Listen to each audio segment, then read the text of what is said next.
2:20 in the afternoon.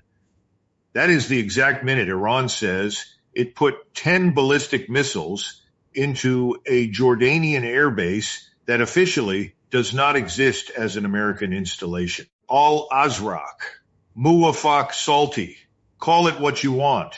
Jordan has spent years telling the world it hosts no foreign bases on its soil, and on the same afternoon that claim got tested by fire, Jordanian air defenses reportedly knocked down every incoming projectile before it hit anything of value. So sit with that for a second. Iran's Revolutionary Guard put out a statement claiming its aerospace forces destroyed a command and control center in West Asia and an American air base in the same 20-minute window. Jordan's government spokesman got on social media within the hour and said the opposite. Sirens, interception, no casualties, no material damage, forces on high alert.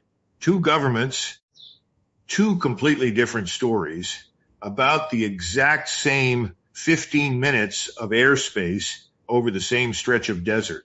I have sat through a lot of these press cycles over the years, and I can tell you this is not how a stable ceasefire behaves.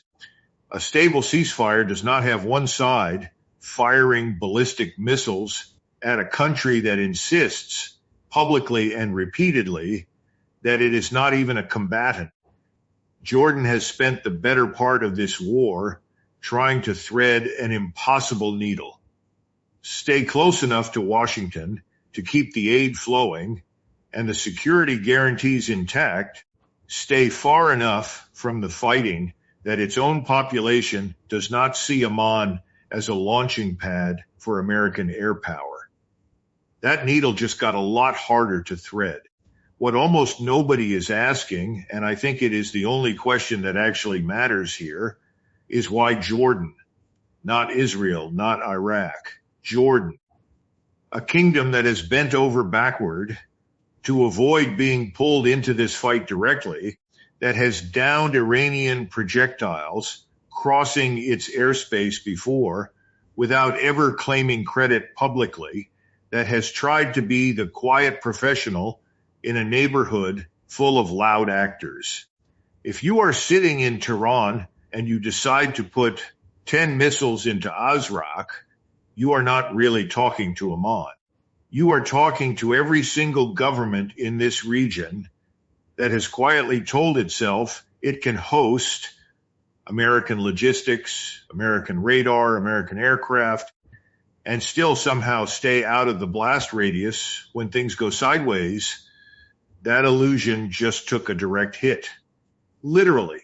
And here is a detail that I think deserves more attention than it has gotten. American officials have reportedly moved to replace a radar component tied to the THAAD missile defense system in Jordan after damage sustained during these attacks. THAAD is not some minor piece of kit. That is one of the more advanced missile shield systems the United States has anywhere in the world, and it was sitting inside a country that, again, officially hosts no foreign bases.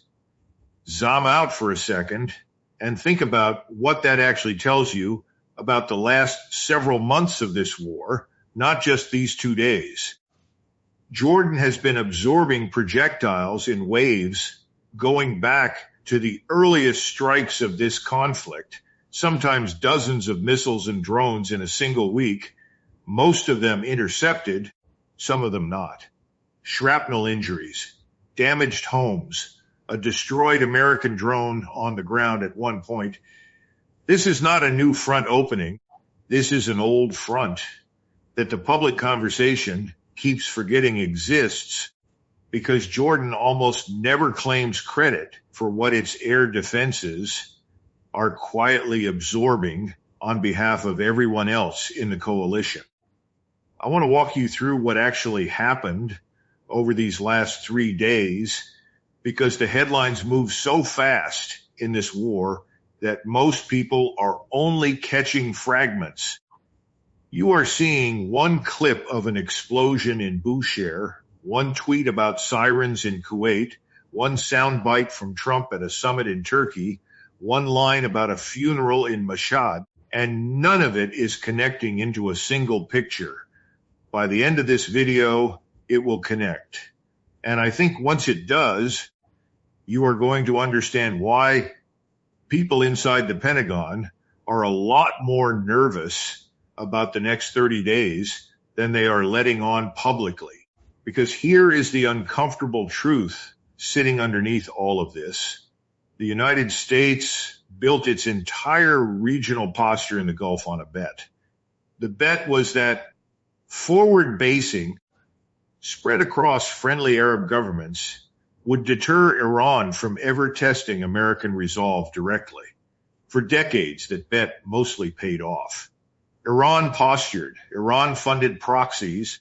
Iran talked tough, but Iran did not put ballistic missiles into a base hosting American F-35s, F-15s, and F-16s in a country that swears up and down it has no foreign bases at all. That bet just got called. And I do not think Washington has fully priced in what it means yet. There is also a quieter story running underneath the missiles, and it is the one about who actually gets hurt first when this kind of decay sets in. It is not Washington. It is not Tehran either, not directly. It is Amman, Manama, Kuwait City, Doha, capitals that never wanted to be combatants, whose populations wake up to sirens over a fight their governments did not start and cannot really stop. I think that distinction matters more than most of this coverage gives it credit for. Let me take you backward through this, because the order matters more than people realize. Start with where we are right now. President Trump, standing at a NATO summit in Ankara, tells reporters the ceasefire with Iran is over. Not strained, not shaky, over. And when a reporter pushed him on why his tone toward Tehran's leadership had shifted so sharply from calling them smart and rational just weeks earlier to something a lot more hostile, his answer was almost offhand. I got to know them, he said. Let's just finish the job. That is not the language of a president managing a fragile peace. That is the language of a president who has already decided the peace failed. And there was another line from him that week that I think got buried under the bigger headlines. Asked about intelligence suggesting Iran might be plotting against him personally, he shrugged it off almost casually, saying, he is on every list of Iranian targets, that he has been lucky and that maybe the luck does not last forever. You do not say something like that at a NATO podium unless the threat assessment sitting in front of you is a lot more concrete than a rumor. Now walk backward from that moment.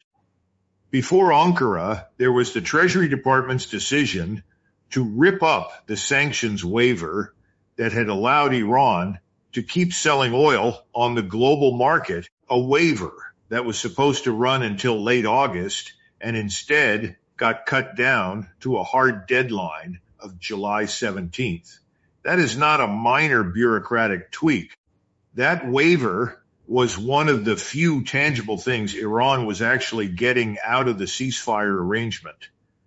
Pull it, and you have pulled out one of the only incentives Tehran had left to keep behaving.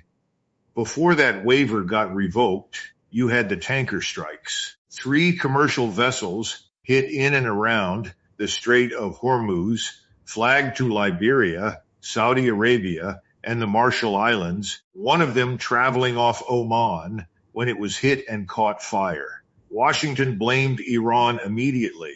Iran, as it always does, said nothing on the record, while its proxies and state media danced around direct acknowledgement, and its navies separately warned it would deliver a strong reaction to anyone interfering with its shipping routes that never actually stabilized.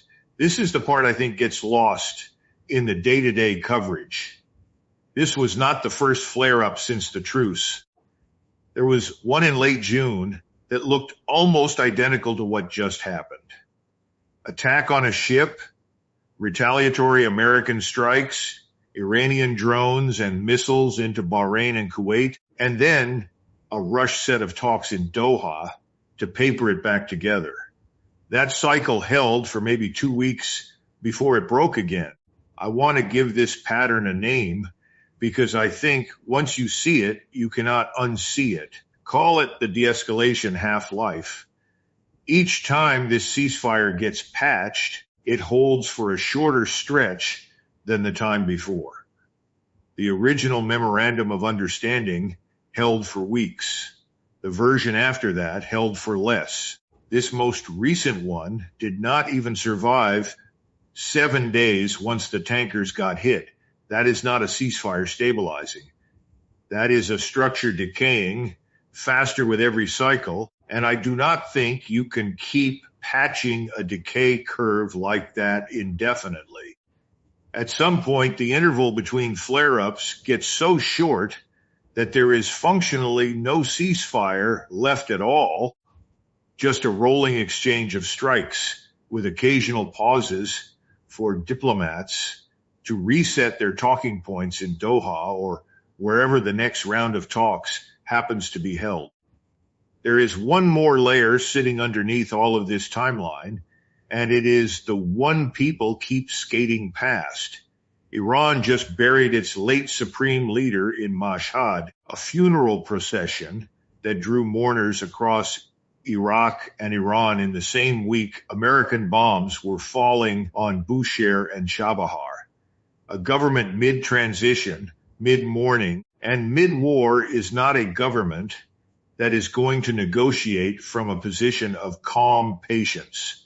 It is going to negotiate, if it negotiates at all, from a position of needing to look strong domestically at the exact moment it is being hit hardest externally.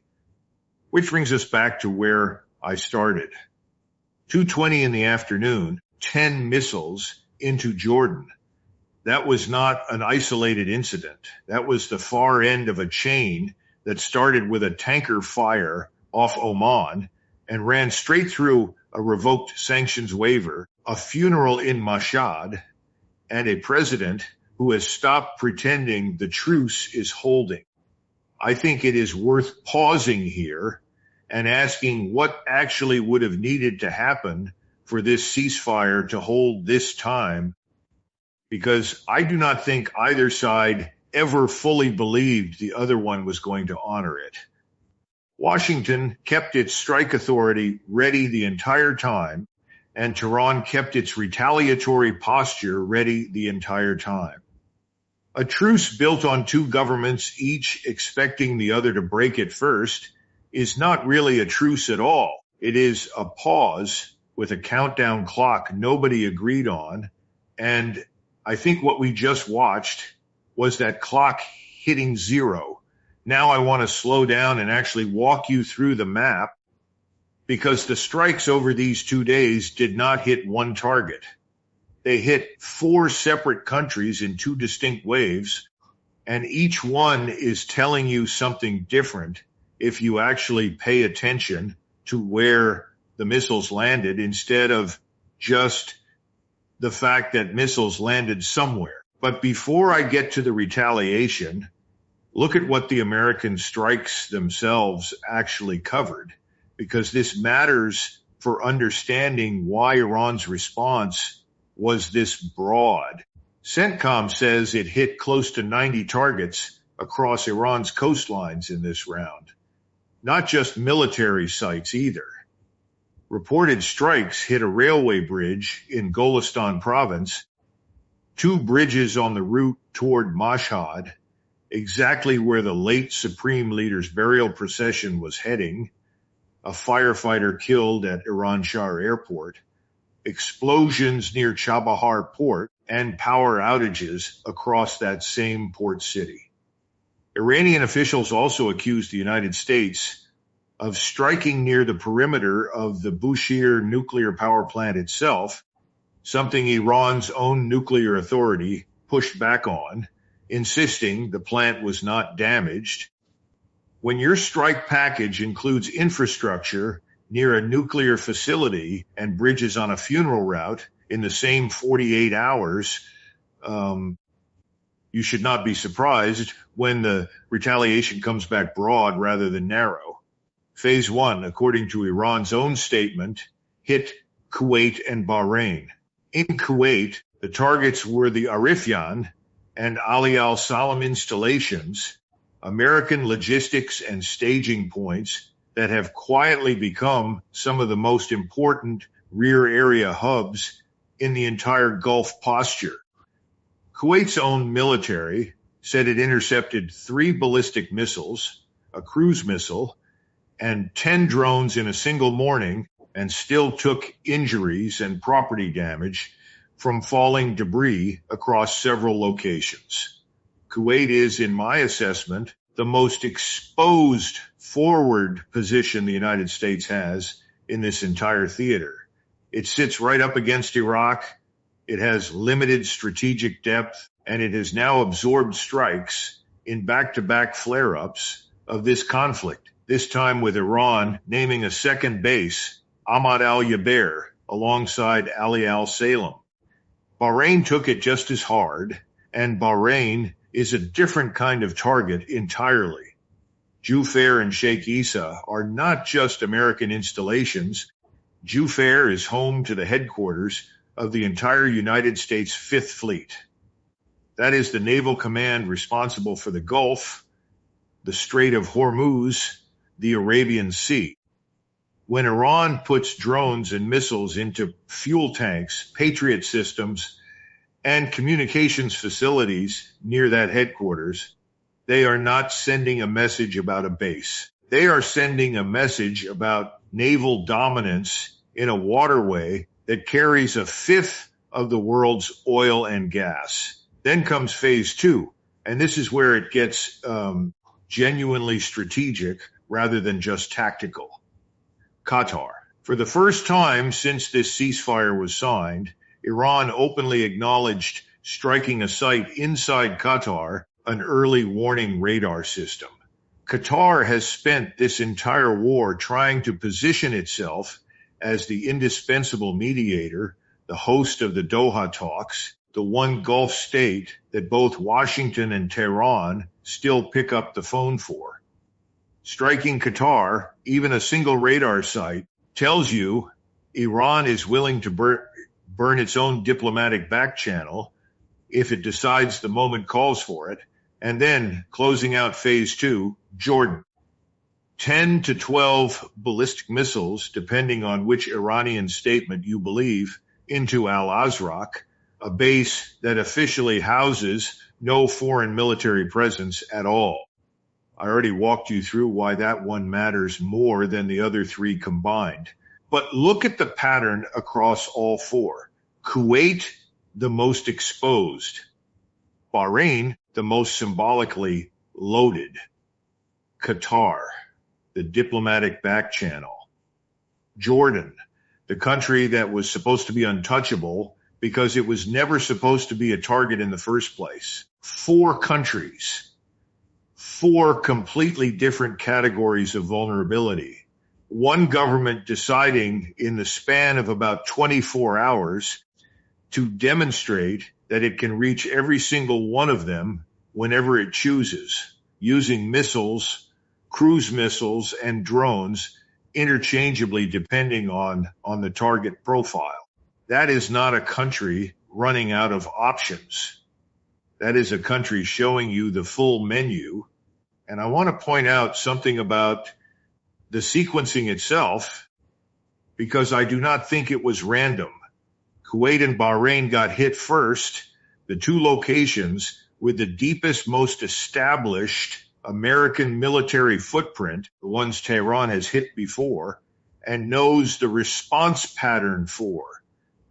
Escalate the predictable targets first, then expand the map second. That is not chaos. That is a deliberate widening of the aperture, and I think it tells you Iran is testing how far it can stretch this before anyone seriously changes their posture in response. So let's talk about the case Washington is making for all of this, because I think it deserves to be laid out honestly before I tell you where I think it falls apart. CENTCOM's public justification is straightforward. They say these strikes are aimed at degrading Iran's ability to threaten freedom of navigation through the Strait of Hormuz, and that the operation was authorized directly by the commander-in-chief in response to what officials called unjustified Iranian aggression against commercial shipping and civilian crews. And that is not a small stake. Something like a fifth of the world's traded oil and natural gas moves through that strait in normal times, and roughly a third of all globally traded fertilizer inputs move through the same choke point, which is a fact that almost never makes it into the cable news coverage of this war. Brent crude jumped back up near $76 a barrel on the news, clawing back almost the entire war premium that had bled out of the market during the earlier ceasefire optimism, when prices had briefly drifted back down near $70.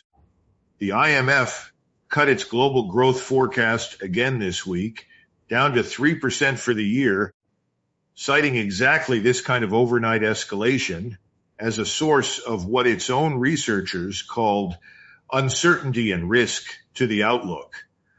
So the argument is coherent on its face. Keep hitting Iran's capacity to threaten shipping, keep the strait open, keep the global economy from tipping into a second oil shock in the same calendar year. I understand why that argument gets made. And honestly, I think there are people inside this administration who genuinely believe degrading Iranian capability is the fastest route back to a stable equilibrium. Here is where I think it breaks down. You cannot degrade your way out of a willingness problem. Iran's missile and drone stockpile has taken real damage in this war. That much is not in dispute, and Iranian health officials themselves reported at least 14 deaths and dozens of wounded from just these 2 nights of strikes. But every round of strikes so far has been met within hours by another round of Iranian retaliation somewhere else on the map. Kuwait, then Bahrain, then Qatar, then Jordan. If the strategy were actually working, the response curve should be flattening. Instead, it is spreading. New targets, new countries, each round hitting somewhere the last round did not. And there is a piece of this that I do not think gets talked about enough, which is the intelligence reporting that Israel apparently shared with Washington, suggesting Iran may be weighing a plot against the president himself. Whether or not that specific reporting holds up, the fact that it is even circulating and that the president himself addressed it publicly tells you something about where Tehran's calculus has drifted. This is a government that has spent years vowing retaliation over the killing of one of its most senior commanders, and it is now operating in a moment where its own former supreme leader was just laid to rest in Mashhad, where its economy is about to lose its last remaining oil sales pathway in a week, and where it has already demonstrated it can reach 4 different American partner nations in a single day. That is not a regime that responds to further degradation with further caution. In my experience, adversaries that feel like they have nothing left to lose economically tend to get more unpredictable, not less. The oil waiver deadline on the 17th is going to remove one of the last financial incentives, Iran had to keep this contained. I think that date deserves a lot more attention than it is currently getting, because everything up to now has happened while Iran still had a legal pathway to sell oil. Once that pathway closes, the calculation on the other side changes too. Think about the fertilizer angle for a moment, because it rarely gets mentioned alongside the oil numbers, and it probably should. Close to a third of the world's traded urea and a meaningful share of global ammonia exports move through this same stretch of water. Countries that have nothing to do with this war, that have no stake in Tehran or Washington's politics, are the ones who end up paying more for bread months from now because a shipping lane got treated as a battlefield again. That is the part of this equation that never makes it into the strike footage. So yes, protecting the strait is a real and legitimate interest. Nobody sane disputes that.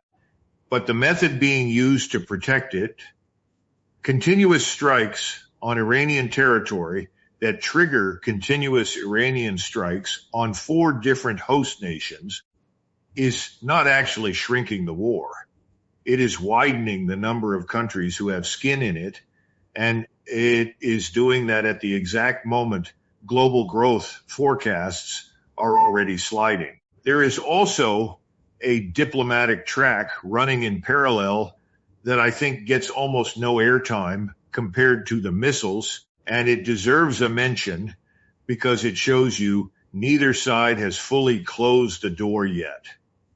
American officials have said, even while authorizing these strikes, that Washington remains committed to a diplomatic resolution, that technical talks are still continuing somewhere in the background.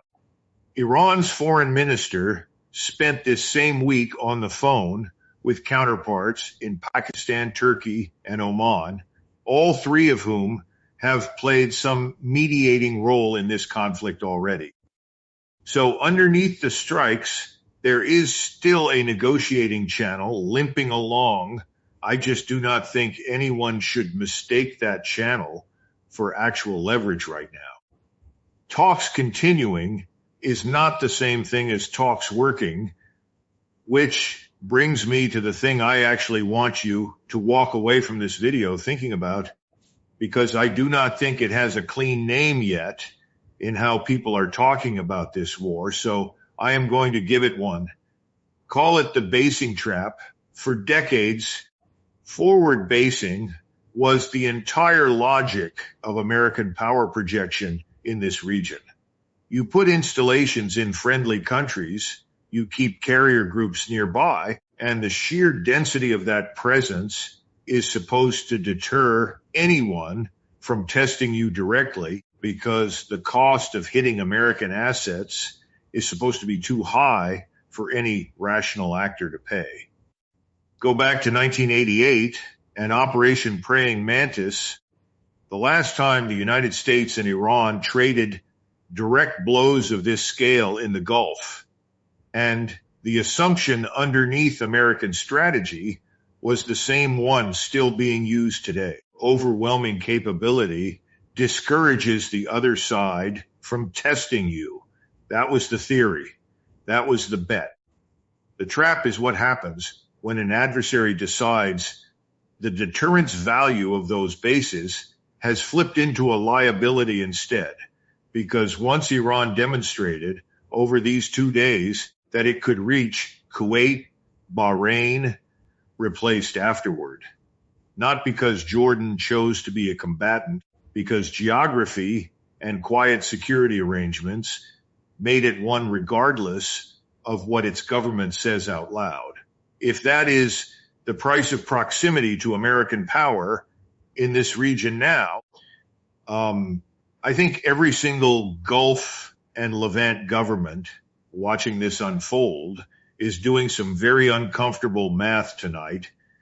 Here's the question I want to leave you with, because I do not